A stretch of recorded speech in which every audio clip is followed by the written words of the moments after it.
Welcome back, you completionists, to another video. One type of story is always, good to talk about and cover is the news of a pretty big controversial figure potentially getting ruined by stuff like the IRS, because that is something, what makes a story a shut case.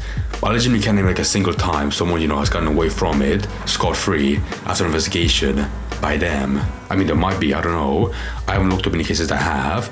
But I think it's logical to say that, yeah, you might seriously get fucked by it. And the person I'm talking about being on the receiving end is the YouTuber Gerard Khalil, aka the Completionist. This is actually a severely bad case where, like I said, he might get fucked by the IRS for charity fraud. Back from the controversy from last year, if you remember, with the Open Hand Foundation being uncovered as insanely scummy. Like keeping a lot of donations in a big stockpile, skimming a little bit of top, for themselves. All on the guise of dementia research. So you got that. That's some deep shit. Also later on, there was some news on a lawsuit he had going on, which he lost. And the losses is another interesting thing I'll talk about. So most of the recent news comes from videos made by Carl Jobs and Mudaha. Both guys who last year were investigating the Open Hand Foundation that Gerard was running with his family, and they uncovered, the previously mentioned scummy practices. Now in recent, despite the Completionist channel trying to grit its teeth and move forward, eventually stopping uploads, it has been speculated, mainly by Carl, that the foundation may be under investigation by the IRS for two main reasons. The first one being that the 2023 tax form hasn't been completed and sent over yet, even though it's been proven that they already did their accounting, so there really isn't anything stopping them from taking that extra step, unless there was some real serious shit going on, like an investigation.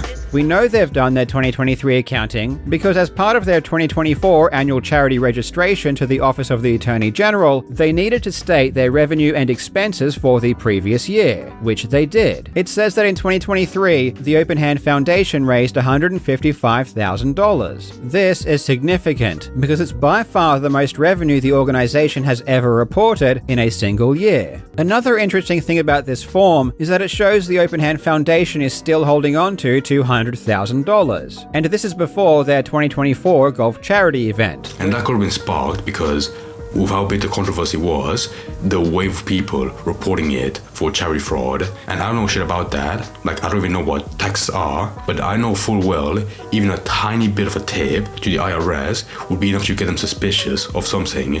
So you can imagine, how deep they would go if there was a crowd of angry people. Also, I think there's a funny thing to me. Like, this is fucked, right? Entirely. But the funny thing to me was when Carl highlighted that even amidst and after the backlash they were getting, the rest of Gerard's family was operating the foundation like regular, like doing a fucking golf tournament and reporting to have a reserve of $200,000 still in the charity. Just being like, yeah, we got the fucking money, so what? Yeah, we do. Who cares? One thing I've come to realize is that while Gerard may have been very concerned with his public image, his family, specifically his brother and father, couldn't care less. This is why back in May they continued running their golf charity tournament as if nothing ever happened. But in general, it's all but confirmed that they're being investigated by the IRS.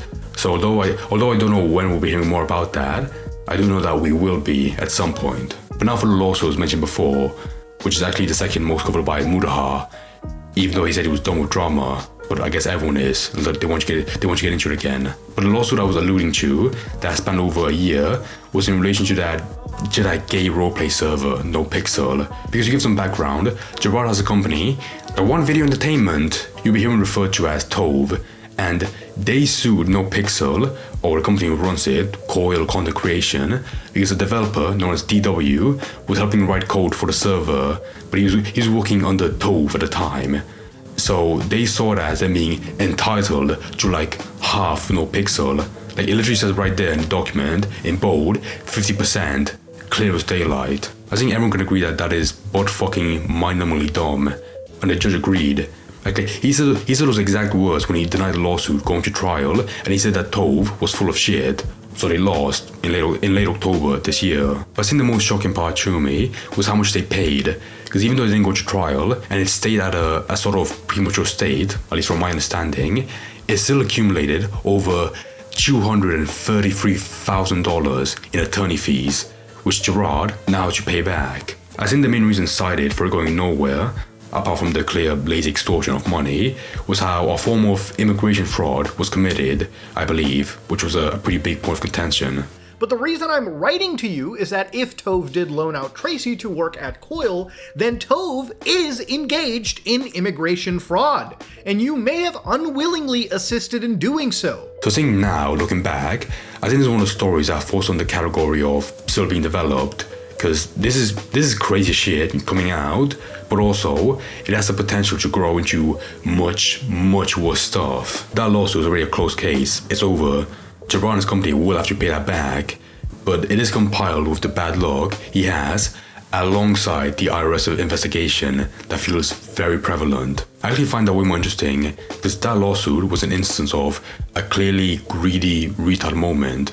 But you have to remember that the foundation he had with his family is a much more evil practice, especially a lively one, because it was revealed in the beginning of 2024 that they had made a revenue of $150,000 from last year. So even though in the eyes of the honor community, this is nothing more than a scummy charity, for most of the associates and donors outside that, this is still a foundation with good intentions, which is why they still had that money coming in, as well as running a fucking golf tournament like nothing happened. But these two events I've talked about are bad enough that I could bring that down, and also the Tove company with all those fees. And I think Gerard himself has tried pretty hard to push past from this, like with all the content he's been making, as nothing happened. But my god, I promise you it'll be way harder to act like nothing's wrong when you have the IRS and the bailiffs from the lawsuit knocking on your front door. So yeah, in general, I think this might be the one video game challenge that proved to be quite tough for Completionist. You might have to go into beard mode, but even then, it might still be a pickle.